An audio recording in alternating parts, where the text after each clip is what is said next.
শুধুমাত্র 5টি টাইপের মাধ্যমে কানেক্টর কমপ্লিট। এই সিরিজের দ্বিতীয় পর্বে তোমাদের সকলকে স্বাগতম জানাচ্ছি। আমি তাজুল স্যার। তোমাদেরকে এটা গ্যারান্টি দিয়ে বলতে পারি, তুমি বাংলাদেশের আর কোথাও কানেক্টরের অধ্যায়ের উপর এমন গোছালো নোট খুঁজেই পাবা না। যদি তুমি ভাইয়ার এই 5টা টাইপ কোনোরকম দেখতে পারো, এরপর তুমি বলতে বাধ্য হবা যে ভাইয়া সত্যি তোমার ক্লাসগুলো হচ্ছে সবার থেকে বেস্ট ক্লাস। তো চলো শুরু করছি।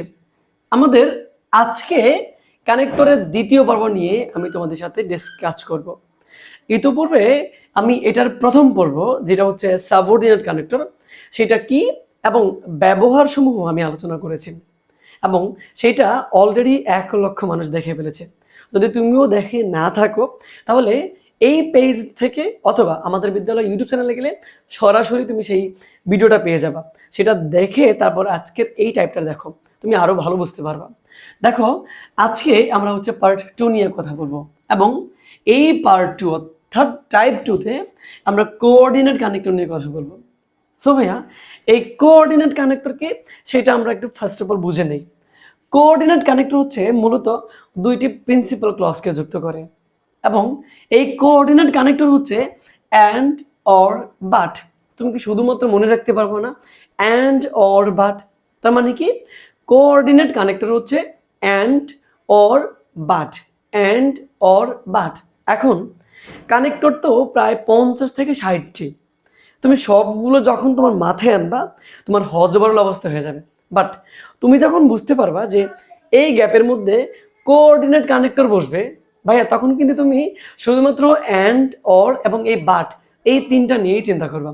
সো তখন তুমি খুব ইজিলি অ্যান্ড অর বাট বসাতে পারবা।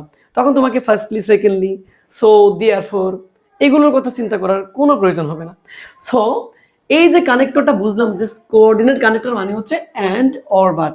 এখন এই কোঅর্ডিনেট কানেক্টরটা কোথায় বসবে সেটা আমাদেরকে বুঝতে হবে। দেখো, অবস্থানটা কোথায়? সেন্টেন্সের মাঝখানে গ্যাপ থাকবে।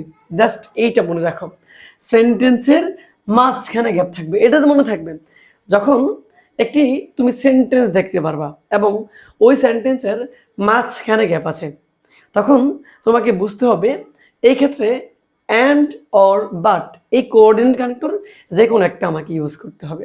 এখন কখন কোনটা ইউজ করব সেটা তো বুঝতে হবে।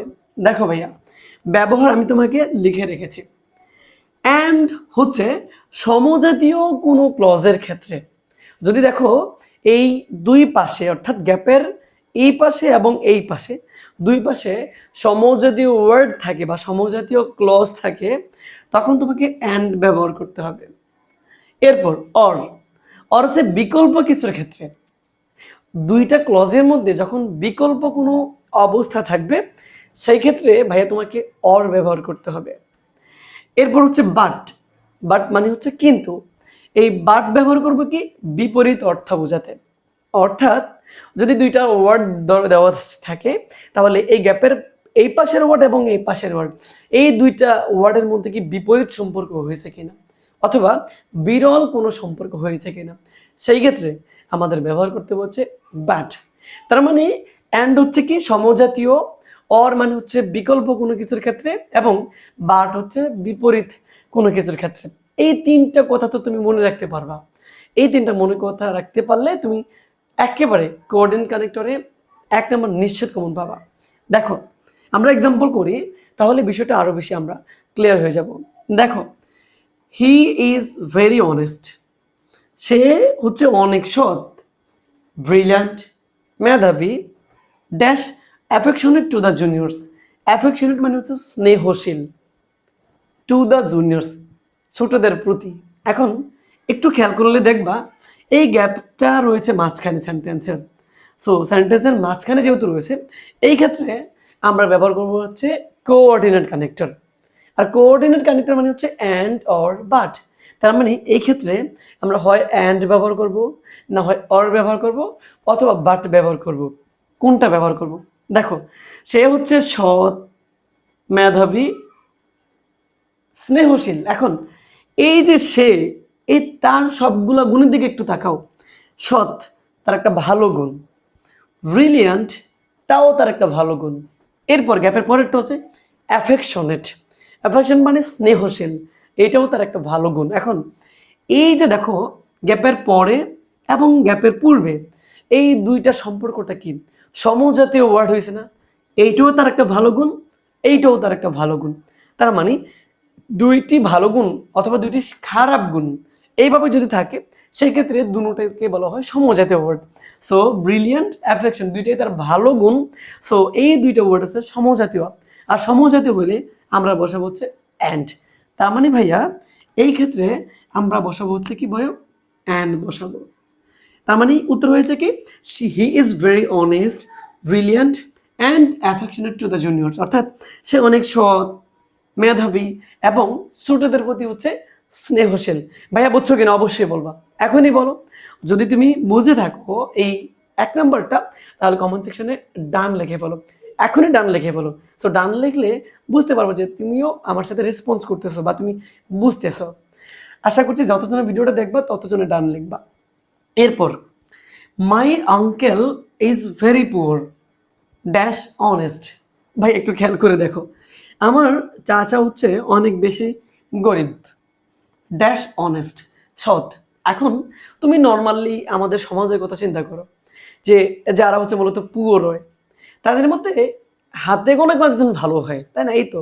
তবে নর্মালি হচ্ছে কি হয়, চোর, ডাকাত, ছিনতাইকারী তারা হচ্ছে মূলত পেটের অভাবে এটা করার কথা। বাট যখনই একটা গরিব লোক সৎ হবে তখন এটা কিন্তু বিরল একটা ঘটনা, বা হচ্ছে মানে হচ্ছে কি বলতে পারে বা বিপরীত কোনো একটা ঘটনা হয়ে গেছে, অর্থাৎ তার সাথে এটা যায় না।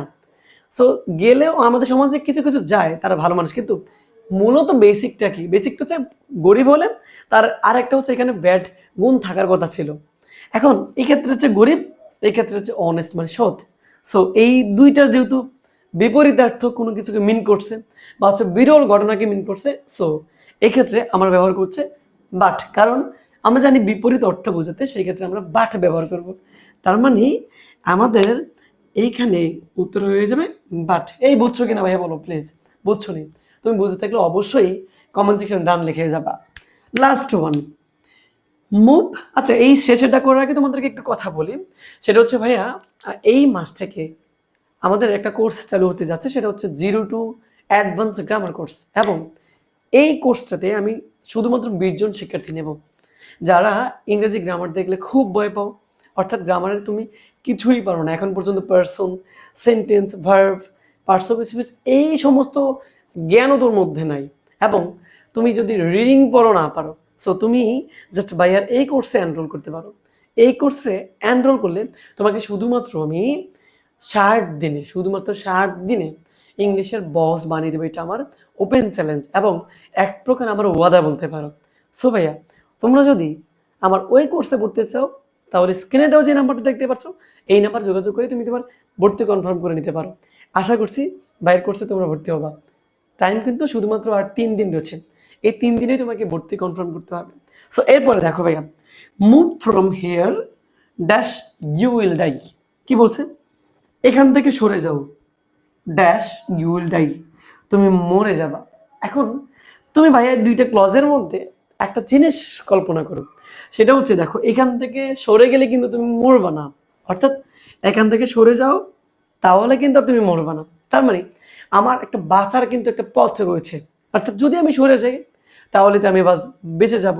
সো এই যে দুইটা ক্লজের মধ্যে তুমি কিন্তু বিপরীত কোনো কিছু বা বিপরীত নয় বিকল্প একটা কিছু মিন করতেছো, মানে বিকল্প কিছু বুঝতেছো। সো বিকল্প কিছু বুঝলে দেখো, যদি বিকল্প কিছুর ক্ষেত্রে সেই ক্ষেত্রে তুমি অর অথবা আদারওয়াইজ ইউজ করতে পারো। সো যেহেতু আমরা আদারওয়াইজ এখানে শিখি না, আমরা অর শিখছি, সো এই ক্ষেত্রে আমরা অর ইউজ করব। তাহলে উত্তর হয়ে গেছে কি move from here or you will die, এখান থেকে সরে যাও অথবা তুমি মারা যাবে। তো শিক্ষার্থী বন্ধুরা এই ছিল আমাদের কানেক্টরের দ্বিতীয় পর্বটি। কেমন লাগলো অবশ্যই কমেন্ট সেকশন জানাবা। এবং যদি তুমি আমার এই ভিডিও থেকে একটু উপকৃত হয়ে থাকো তাহলে তোমার কাছে আমার রিকোয়েস্ট, তোমার কাছে দাবি, আমার এই ভিডিওটা তুমি তোমার 5 জন বন্ধুদের মাঝে শেয়ার করে দিবে। সো আমার ভিডিও যেহেতু দেখেছো অবশ্যই তোমার কাছে আমার দাবি থাকলো তুমি মাস্ট বি উপকৃত হলে 5 জন বন্ধুকে শেয়ার করে দিবে। সো শিক্ষার্থী বন্ধুরা আবার কথা বলছে, যদি তুমি আমার 0 to অ্যাডভান্স ইংলিশ গ্রামার কোর্সে ভর্তি হতে চাও তাহলে আগামী 2 দিনের মধ্যে তোমার ভর্তি হতে হবে, কারণ আমাদের এই কোর্সে সর্বোচ্চ 20 জন স্টুডেন্ট দেবো। কেন? যাতে আমি এই 20 জনকে ধরে ধরে জিরো থেকে অ্যাডভান্স ইংলিশ গ্রামার বানাতে পারি। সো ভিডিওটি এই পর্যন্তই। পরবর্তীতে তৃতীয় পার্ট নিয়ে আসবো। সেই পর্যন্ত সবার সুস্থতা কামনা করে আজকের মতো এখানে বিদায় নিচ্ছি। আল্লাহ হাফেজ।